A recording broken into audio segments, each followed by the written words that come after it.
Perkenalkan, nama saya Serlito Ganajiamu dari Prodi PTKN 2019, NPM 190401040011. Di sini saya akan mereview kembali materi yang dimana dosen sudah jelaskan di SPADA.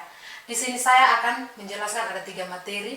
Yang pertama, pengertian dan definisi civis. Yang kedua, pandangan Plato tentang kewarganegaraan. Dan yang ketiga, ini konsep Sparta dan Athena. 86. Civis diterjemahkan sebagai ilmu kewarganegaraan yang dimana isinya mempelajari hubungan antara warga negara. Civis juga dikatakan sebagai ilmu kewarganegaraan karena dia mempunyai akhiran S seperti politis dan ekonomis. Secara terminologis, civis merupakan ilmu yang mempelajari secara terminologi pemerintah serta hak sebagai warga negara. Kalau di Indonesia, civis itu sering kali disebut dengan sebutan IKN atau ilmu kewarganegaraan. Secara terminologis, civis berasal dari kata civis atau civicis yang artinya aktivitas. Civis juga atau aktivitas. Civis juga mempunyai sebutan yang berbeda-beda, di mana bahasa Latinnya disebut citoyen, bahasa Prancisnya citizen, yang jika diartikan dalam bahasa Inggris yang jika diartikan dalam bahasa Indonesia yaitu anggota suatu masyarakat atau warga negara. Civis diterjemahkan dengan sebutan citizenship, a set of characteristics of being civis, dalam kurung atau Derry Code 1998. Hal ini menunjukkan bahwa citizenship dan kewarganegaraan itu tidak dapat dipisahkan, di mana hal tersebut menunjukkan bahwa citizenship dan kewarganegaraan itu tidak dapat dipisahkan dari konsep citizen. Kewarganegaraan berarti seperangkat karakteristik bangsa.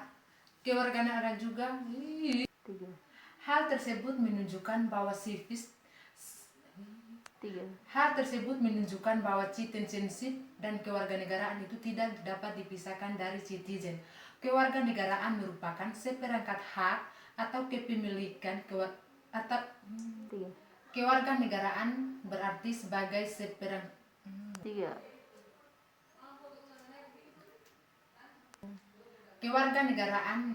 sebagai kewarganegaraan berperan sebagai seperangkat karakteristik bangsa.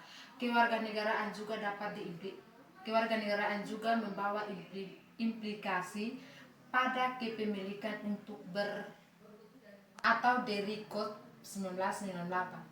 Hal ini menunjukkan bahwa citizenship dan kewarganegaraan itu tidak dapat dipisahkan, di mana tersebut menunjukkan bahwa citizenship dan kewarganegaraan itu tidak dapat dipisahkan dari konsep citizen. Kewarganegaraan berarti seperangkat karakteristik bangsa. Hal tersebut menunjukkan bahwa citizenship dan kewarganegaraan itu tidak dapat dipisahkan dari citizen.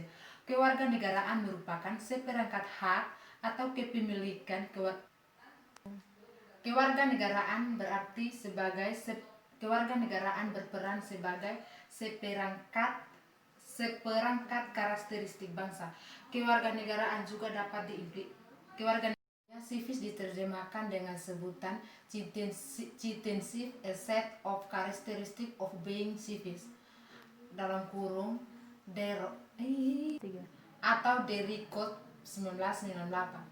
Hal ini menunjukkan bahwa citizenship dan kewarganegaraan itu tidak dapat dipisahkan, di mana hal tersebut menunjukkan bahwa kewarganegaraan itu tidak dapat dipisahkan dari konsep citizen. Kewarganegaraan berarti seperangkat karakteristik bangsa. Kewarganegaraan juga hal tersebut menunjukkan bahwa citizenship dan kewarganegaraan itu tidak dapat dipisahkan dari citizen. Kewarganegaraan merupakan seperangkat hak atau kepemilikan kewarganegaraan berarti sebagai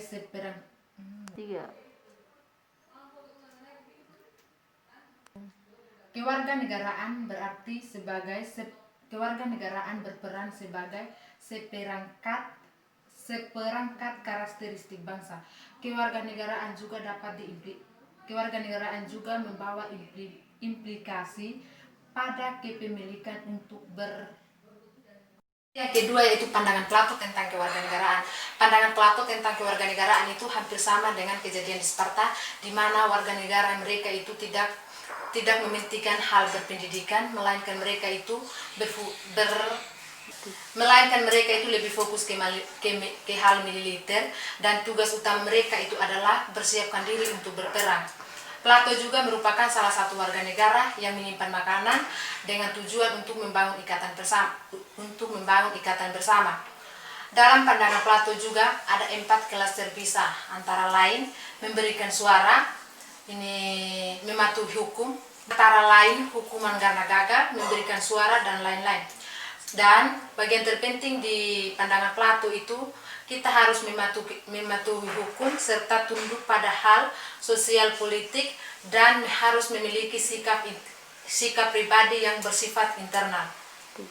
Jadi materi kedua itu tentang Plato itu kesimpulannya